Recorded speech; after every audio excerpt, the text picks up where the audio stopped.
这几天东北亚又开始整活了。2025年12月21日，日本共同社爆了个大料，说日本首相官邸有个高级官员在私下场合，可能是喝高了还是怎么着，吐露出一句大实话：我觉得吧，咱们日本应该拥有核武器，毕竟归根结底咱们只能靠自己。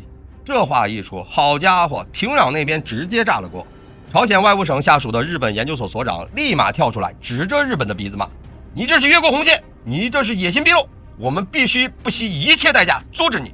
一个公然退出核不扩散条约的非法拥核国家，去呵斥一个还在遵守国际核秩序的国家，这就好比是两个牛仔决斗，其中一个手里拿把左轮，另一个手里拿个弹弓。拿左轮的那个正义凛然地说：我有枪是因为我要自卫，你不能买枪，因为你这人以前有前科，买枪啊肯定是要干坏事。这就是最近这几天朝鲜和日本正在上演的一出魔幻大戏。这时候就有朋友要问了，这朝鲜自个儿不是天天试射导弹，搞核实验搞的那个热闹吗？怎么日本刚想稍微硬一下，朝鲜就这反应？这不就是典型的双标吗？别急，今儿啊咱们就用火力军这种硬核的视角，把这背后的军事逻辑和那个著名的朝鲜式双标给它捋个通透。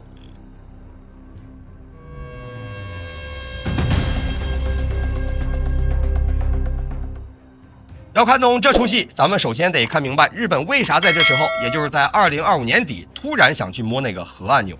在大家的印象里，日本那是全世界唯一一个体验过核武器攻击的国家。广岛、长崎那两朵蘑菇云是日本永远的心理阴影。战后日本还有一个无核三原则：不拥有、不生产、不引进。这就像是给自个儿立了个牌坊，说我虽然技术好，但我绝对不搞那一套。但是到了2025年，这世道变了。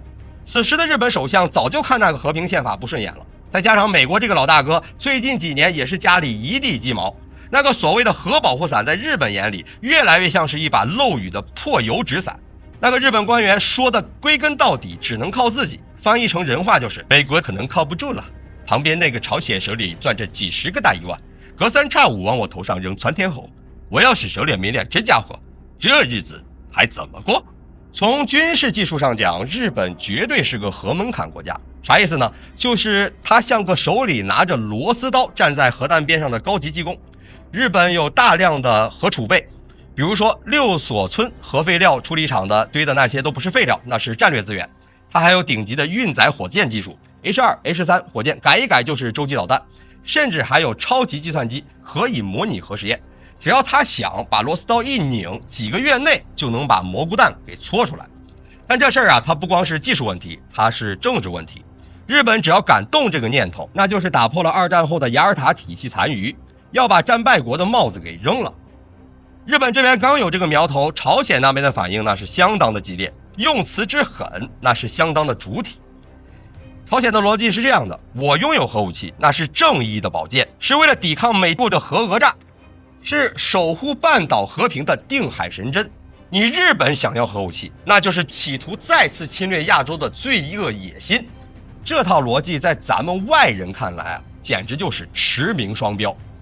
但在平壤看来，这逻辑那是相当的自洽，甚至可以说是他们生存哲学的基石。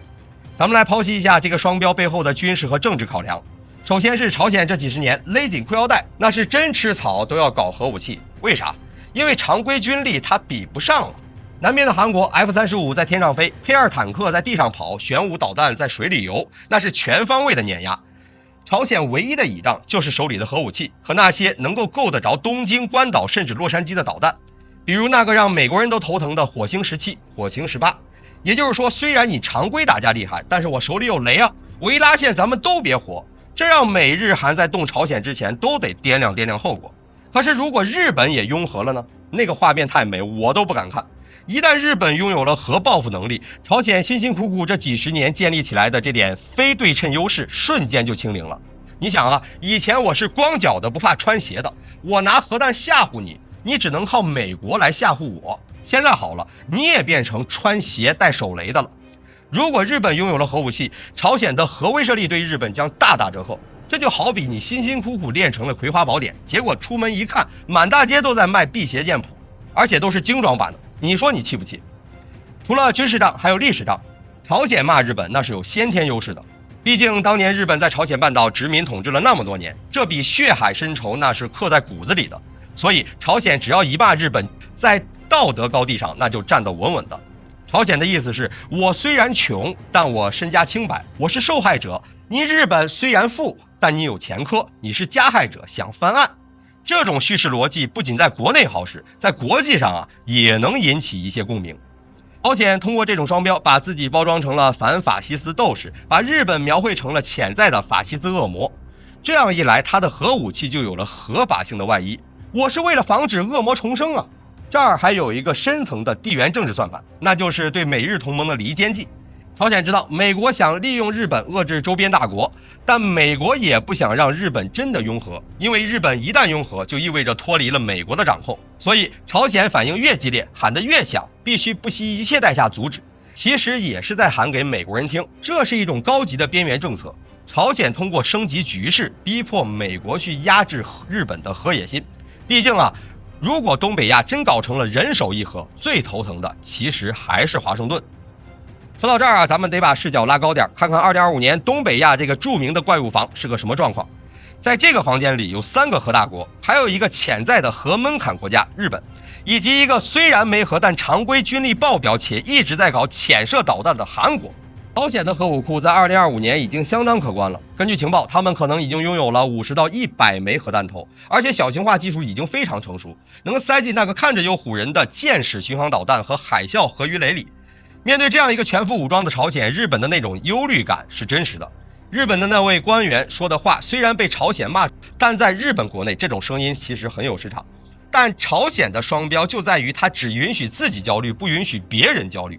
在金家看来，这个世界的规则应该是这样的：美国是帝国主义头子，我有核弹就是为了防你；韩国是美国的傀儡，我有核弹你就不敢动；日本是美国的帮凶加历史罪人，你别说有核弹了，你哪怕买个弹弓都是对我的挑衅。这种逻辑霸道吗？霸道。好用吗？那是真好用，因为它构建了一个封闭的认知闭环，只要外界有任何的风吹草动，都是对朝鲜生存的威胁。所以朝鲜必须进一步加强核武库。如果日本真的开始讨论拥核，朝鲜会怎么做？那个声明里说了，不惜一切代价。这个代价可能是啥？首先是重启核实验，搞个更大当量的，甚至在大气层来一发，虽然概率低，但那是真红线。其次是导弹雨，往日本海甚至超过日本本土多打几发高超音速导弹，让你看看咱俩谁快，甚至可能在海上搞点摩擦，制造局部冲突。朝鲜的策略就是在你买到枪之前，先用我的枪顶着你的脑门，让你不敢买。咱们回过头来看看这则新闻的荒诞之处。一个已经退出了不扩散核武器条约，公然进行核扩散的国家，正在引用国际法和人类道义去指责一个 NPT 的模范成员国有野心。这就像是一个正在喝酒抽烟烫头纹身的社会大哥，指着一个想去便利店买把水果刀的眼镜男说，你小子想干嘛？你是不是想行凶？你这是对社区治安的巨大威胁。但在国际政治上，道理往往是讲不通的，拳头才是硬道理。朝鲜之所以敢这么双标，是因为他真把光脚精神发挥到了极致，他没有任何国际信誉可以损失了，他已经被制裁到地板底下，他不在乎。而日本呢？日本还得顾及国际形象，顾及美国的态度，顾及国内的民意，这就导致了在舆论场上那个不讲道理的反而声音最大。那么如果日本真的不顾一切搞核武器，朝鲜能拦得住吗？说实话，拦不住。朝鲜的导弹虽然多，但没有能力对日本进行全面占领或者是去核化打击。如果日本下定决心，凭借其雄厚的工业基础和核技术储备，搞出核武器那是分分钟的事儿。那时候东北亚的局势将彻底失控，韩国肯定会跟进，台湾那边说不定也会动心思，整个东亚都会变成一个核火药桶。朝鲜正是看准了这一点，看准了周边的大国都不希望日本拥核，所以他才敢跳出来充当那个急先锋。从这个角度看，朝鲜的双标不仅仅是为了自己，在客观上他竟然真的维护了现有的核不扩散体系，关键是他自己一直在那儿研究核武器，这也算火力军宇宙里的一种负负得正吧。总结一下，2025年的这出闹剧核心就是日本想搞核武器，朝鲜说不行。朝鲜的理由是我为了生存，你为了侵略。朝鲜的底气是我手里有真的，你手里只有图纸。朝鲜的策略是用最大的嗓门喊出最狠的双标，逼着大国去按住日本。这就像是那个著名的苏联笑话，问为什么我们必须要拥有核武器？答案是为了防止那些拥有核武器的帝国主义国家欺负我们。那再问，为什么我们的邻居不能拥有核武器？因为他们是帝国主义，而且这会让我们手里的核武器显得不那么特别。在这个魔幻的世界里，真理往往在大炮射程范围之内，而正义有时候就在核弹的当量之中。朝鲜深谙此道，所以他把双标玩成了一种艺术，一种生存的艺术。至于日本那位喝多了说大实话的官员，估计这会儿正在写检讨呢。但那颗名为核野心的种子一旦种下，只要周围的环境给点雨水，它迟早是会发芽的。到那时候，我们可能就会见证一个比现在还要疯狂10倍的东北亚了。关于东北亚这个怪物房以后还会出哪些幺蛾子，咱们以后有机会再唠。视频到这里就结束了，你对朝鲜的双标有什么看法？可以在评论区留言。我是火力军，在这个充满不确定性的时代，让我们保持关注，保持愤怒，也保持思考。